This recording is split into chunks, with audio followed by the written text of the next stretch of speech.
जय श्री ચામુંડા એકેડમી દિશા દરરોજ સ્પર્ધાત્મક પરીક્ષા માટે એક વિડીયો બનાવે જે આ પરીક્ષા આપતા હોય ને ખૂબ ઉપયોગી નીવડે. શોર્ટ ટાઈમમાં કઈ રીતે તૈયારી કરવી, શોર્ટકટથી કઈ રીતે યાદ રાખવી, ઘટના વિશેષ હોય, વ્યક્તિ વિશેષ હોય કે પરીક્ષાલક્ષી કોઈ ઇમ્પોર્ટન્ટ પોઈન્ટ હોય, એના વિશે દરરોજ એક નાનો ટોપિક મૂકવામાં આવે છે કે વિદ્યાર્થીઓ ઘેર બેઠા પોતે મેળવી શકે અને આ રીતે પોતે તૈયારી કરી શકે. ચેનલ પર તમે નવા હો તો આ ચેનલને સબસ્ક્રાઈબ કરો અને વિડીયોને શેર કરો, લાઈક કરો, તો ઘેર બેઠા તમને વિડીયો મળી જાય. આજનો વિષય છે ભૂમિતિનો ટોપિક છે ચોરસનું ક્ષેત્રફળ.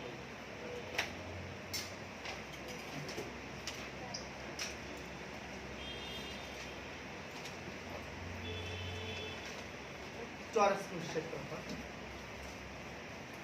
ચોરસ એક ચતુષ્કોણનો પ્રકાર છે, બરાબર. દરેક ચોરસ એક ચતુષ્કોણ છે, પણ બધા જ ચતુષ્કોણ ચોરસ નથી. આપણે એક પોઈન્ટ યાદ રાખીએ, ચોરસ એક ચતુષ્કોણ છે,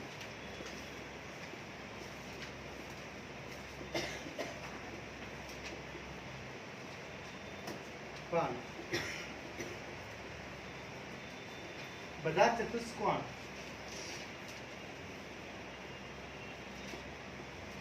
ચોરસ નથી. આપણે એક વાત યાદ રાખીએ, ચોરસ એક ચતુષ્કોણ છે, પણ બધા જ ચતુષ્કોણ ચોરસ નથી. ચોરસના ગુણધર્મો શું છે? તો ચોરસની બધી જ બાજુઓ એકરૂપ હોય છે. ચોરસની બધી જ બાજુઓ એકરૂપ હોય છે.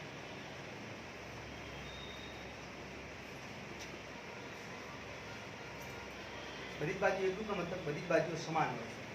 આપણે યાદ રાખીએ, ચોરસના બધા જ ખૂણા કાટખૂણા હોય છે, એ સમાન હોય છે. કાટખૂણા એટલે 90 અંશ. ચોરસના બધા જ ખૂણા કાટખૂણા હોય છે, એ સરખા હોય છે.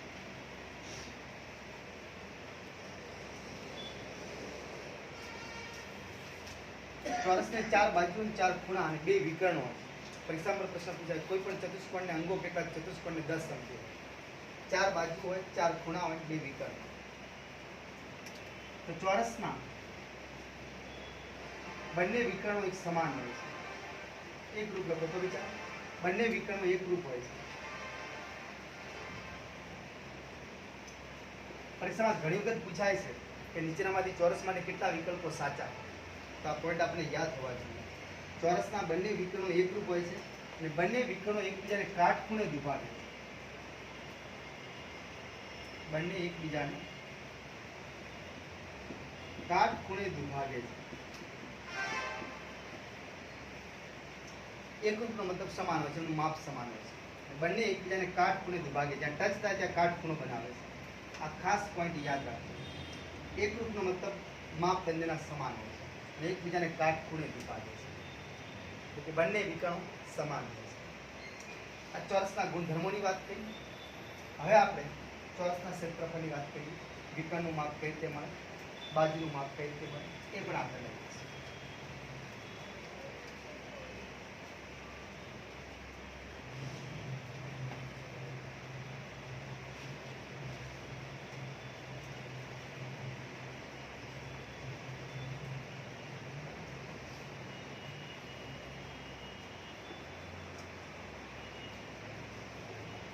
ચોરસની ચારે બાજુ સમાન હોય છે. આપણે વાત કરી કોઈ બી એક બાજુનું માપ લખો તો બાકી 3 બાજુનું માપ એ જ મળવાનું. જો આપણે આ x લઈએ તો આ x થાય, આ x. આપણે ખાસ યાદ રાખજો કે આ ચોરસની ચારે બાજુ સમાન એટલે એમ પણ કહેવાય સામસામેની બાજુ એકરૂપ હોય છે. લંબચોરસમાં સામસામેની બાજુ એકરૂપ હોય છે. દરેક ચોરસ એક લંબચોરસ છે, પણ દરેક લંબચોરસ એ ચોરસ નથી. આપણે એક પોઈન્ટ યાદ રાખજો. દરેક ચોરસ એ લંબચોરસ છે. યાદ રાખો, નીકળા લંબચોરસ મોટો હોય, ચોરસ નાનો હોય, ચોરસ લંબચોરસ સમાન. દરેક ચોરસ લંબચોરસ છે, પણ દરેક લંબચોરસ એ ચોરસ નથી. આપણે યાદ રાખો. ચોરસના બધા જ ખૂણા કાટખૂણા આવે છે, 90 અંશના ખૂણે બધા જ 90 અંશના ખૂણા. સામસામેના ખૂણાને જોડતો રેખાખંડ એટલે વિકર્ણ કહેવાય છે.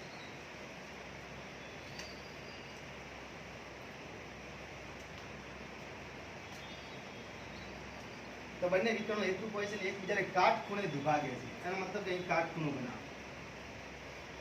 આ ખાસ યાદ રાખજો. રેડી? તો આપણે ક્ષેત્રફળની વ્યાખ્યા જાણો છો, કોઈ પણ ચોરસ આકૃતિ પાસની બાજુનો ગુણાકાર થાય છે, તો ચોરસનું ક્ષેત્રફળ બરાબર જ્યાં x બાજુ છે ને આ બાજુ પાસની બાજુ, તો x ગુણ્યા x, પાસની બાજુ ગુણાકાર x નો વર્ગ.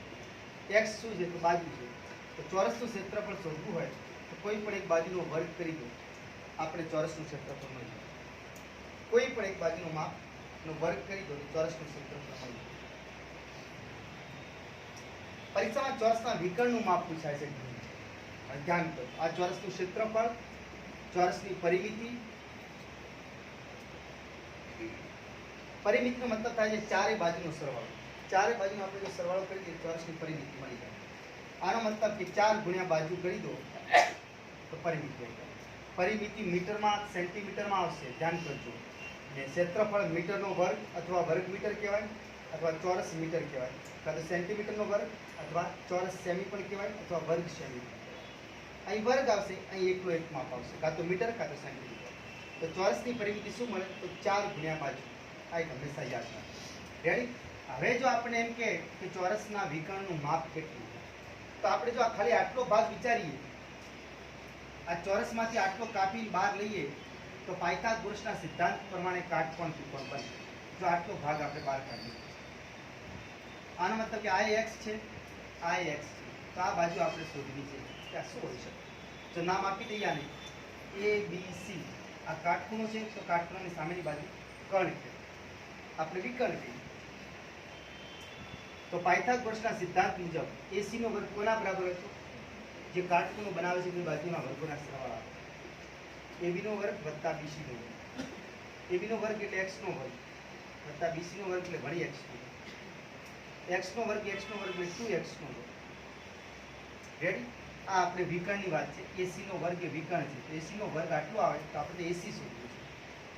તો માટે વિકર્ણ AC બરાબર બંને બાજુ વર્ગમૂળ લઈ લો. વર્ગમૂળ લો તો અહીં વર્ગ ઉડી જાય, x નો વર્ગ ઉડી જાય, તો અહીં 2 ને ટોપી આવી જશે. વર્ગમાં 2 ગુણ્યા બાજુ. એનો અર્થ કોઈ પણ દાખલો તમે આ રીતે ગણી શકશો. વિકર્ણનું માપ શોધવાનું કે પરીક્ષામાં ચોરસના વિકર્ણનું માપ કેટલું આવે તો વર્ગમૂળમાં 2 ગુણ્યા બાજુનું માપ આવે. પરિમિતિ કે તો 4 ગુણ્યા બાજુ કરી દો, કારણ કે પરિમિતિ એટલે ચારે બાજુનો સરવાળો. ચોરસનું ક્ષેત્રફળ કે કોઈ પણ બાજુનો એક વર્ગ કરી શકાય. આવું આપણે મેળવી શકીએ.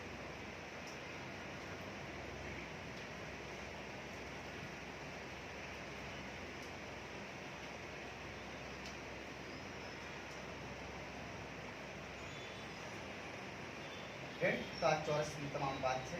એક ઉદાહરણ લેવો તો આપણે માપ ઉદાહરણ લઈ શકીએ તો ફરક નહીં પડે. જો તમને એમ કે ચોરસની બાજુનું માપ 10 સેન્ટીમીટર છે, x = 10, તો ચોરસનું ક્ષેત્રફળ કેટલું થાય, પરિમિતિ કેટલી થાય અને ચોરસનું વિકર્ણનું માપ કેટલું થાય બધું શોધી શકાય. તો બાજુનો વર્ગ છે 10, તો ચોરસનું ક્ષેત્રફળને અંગ્રેજીમાં એરિયા કહેવાય, એટલે એ વડે દર્શાવવામાં આવે. બાજુનો વર્ગ એટલે 10 નો વર્ગ, 10 નો વર્ગ એટલે 100. આપણે 10 માપ લીધું, કોઈ પાછળ એકમ લખેલું નથી, સેન્ટીમીટર કે મીટર કે એવું ના હોય તો એકમ કહેવાય, ચોરસ એકમ. આ ધ્યાન રાખજો. જો હું સેમી લખી દઉં તો ચોરસ સેમી કેવું પડે, કાં તો સેન્ટીમીટરનો વર્ગ કેવું પડે. ફરી બોલું, જો માપમાં એકમ ન આપેલો હોય, ખાલી એકમ કીધું હોય કે 10 એકમ કે 20 એકમ, તો ત્યાં ક્ષેત્રફળ લખો ને ત્યારે ચોરસ એકમ કહેવાય. પરિમિતિ લખો ને ત્યારે જે માપ આવે જવાબ એને આટલા એકમ કહેવાય, કે 20 એકમ કે 40 એકમ કહેવાય. બરાબર? વિકર્ણનું માપ શોધો ત્યારે પણ એકમ પાછળ ના લખેલું હોય, ખાલી એકમ એટલું એમ લખાય. તો પણ સેમી કે મીટર આપેલા ને તે લખવા પડે. જો આપણે સેમી લઈએ, 10 સેમી છે બાજુનું માપ, તો આ 100 સેન્ટીમીટરનો વર્ગ કહેવાય, અથવા એમ પણ કહેવાય 100 વર્ગ સેમી, અથવા એમ પણ કહેવાય 100 ચોરસ સેમી. ચોરસને ટૂંકમાં 100 સેમી પણ કહેવાય. આ બધા ક્ષેત્રફળના એકમ છે. ત્યાં ભૂલાવું ના જોઈએ પરીક્ષામાં. મીટર હતો, મીટરનો વર્ગ વર્ગ મીટર અથવા ચોરસ મીટર એવું આપણે આ ખાસ યાદ રાખો. તો 10 સેન્ટીમીટર જે બાજુનું માપ હોય એનું ક્ષેત્રફળ આટલું આવે, તો પરિમિતિ કેટલી આવે તો 4 વડે ગુણી દેવાના બાજુ.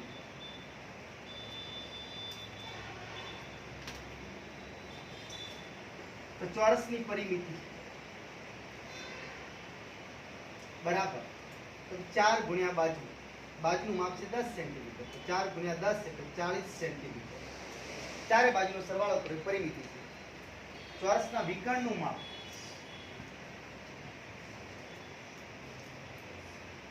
બરાબર આપણે હમણાં જ લખ્યું સૂત્ર બનાવ્યું √2 ગુણ્યા બાજુ તો √2 ની કિંમત આપણે મૂકી ગયા 1.41 મૂકી ગયા તો કિંમત આપણે મૂકીએ 1.41 ગુણ્યા બાજુ હતી 10 તો આને લખવું હોય તો દશાંશ ચિહ્ન પછી બે આંકડા છે અને 141 ભાગ્યા 100 લખાય ગુણ્યા 10 એક મિનિટ ઉડી ગયું તો કાપી દો તો 14.1 સેન્ટીમીટર તો ચોરસના વિકર્ણનું માપ કીધું હતું 14.1 સેન્ટીમીટર અને આવું ના લખવું તો ડાયરેક્ટ વિકલ્પમાં જોવાનું √2 ગુણ્યા 10 એટલે આને આમ પણ લખીએ કે 10 √2 સેન્ટીમીટર